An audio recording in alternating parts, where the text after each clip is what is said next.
Alright, we're going to talk about how to properly, or at least the way I do it, join two larger cables.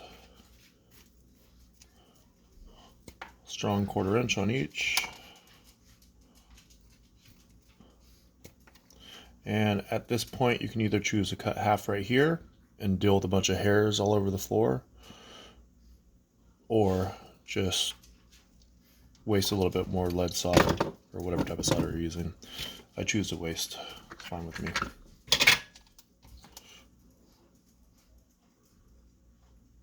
So I have a glass countertop, non-conductive, and just load her full of solder. Enjoy the fumes.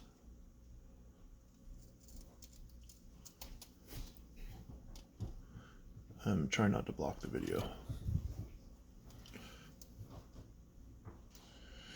Alright, so as of right now, the outer circumference has solder, but the odds of it being on the inside is not, ouch, that's fucking hot, is not very good. So what I do, you can do this on a piece of metal, you roll it, all of a sudden way more solder is needed. It just got sucked up. So it's very important to do that if you want to get full penetration. And this is for all large solder joints. You want to do it till the outside is wet and glossy. Roll it one more time. Good. All right. Same with the other. So here's option 2, which is creating a huge mess. You can cut them off like that, but I don't really want to do that because these hairs will end up everywhere. Yeah, probably in there too. Create some sparks. So, adding solder.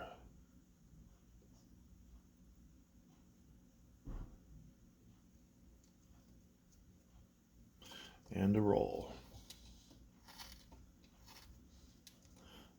You'll need more solder than you think.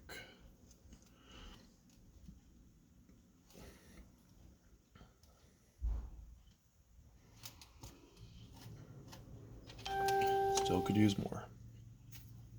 Alright, final roll, flatten it out, make it as thin as possible everywhere.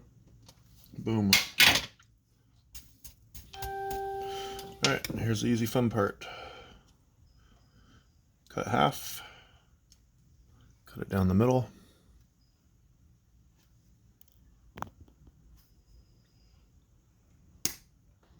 Boom. So, doesn't need to be,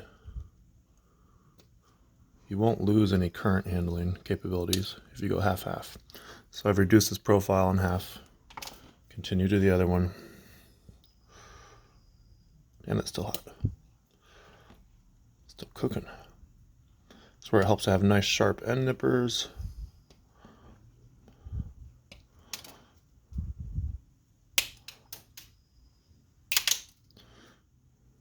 Boom, half. Alright. So simply join them together and push down. This is a part where it helps to have a layman's vise, rubber bands and linemen's. It's one of my favorite vices. I use it all the time. And if you don't have a glass countertop, you're going to have to use helping hands. Flow a little bit of solder. Can never have too much. This one's too long. I'm going to trim her down. Just like wood dado joining. Alright. Heat them both up.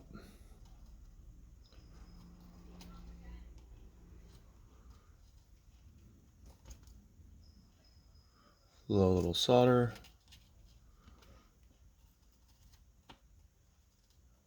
And done.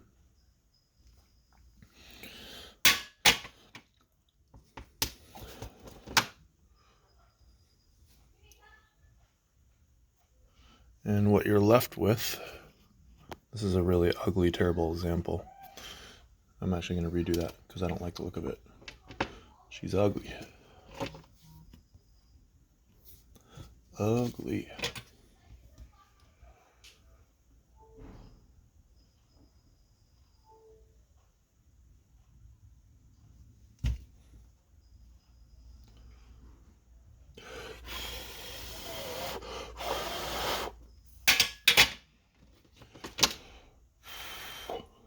And then any extra, I snip off so it doesn't have any sharp spots. Alternatively, what I do a lot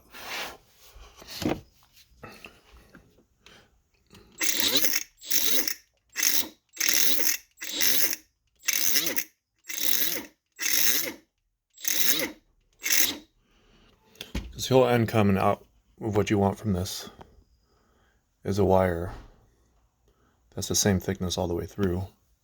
So then when you put a few pieces of hot glue, which I do always,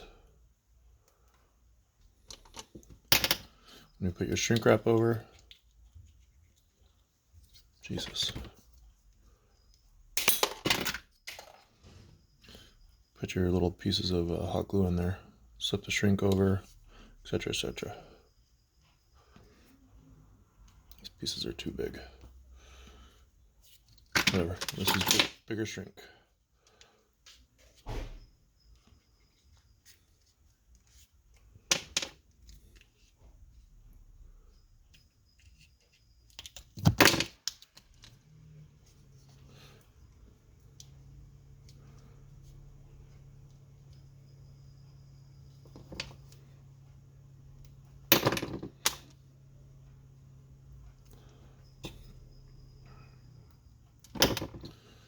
If I had my glue gun on, I would have just squirted some in there.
And here we have a short, somewhat flexible, resilient, strong connection. But the beauty is the thickness did not grow except for the thickness of the shrink wrap. And that's what I'm going for.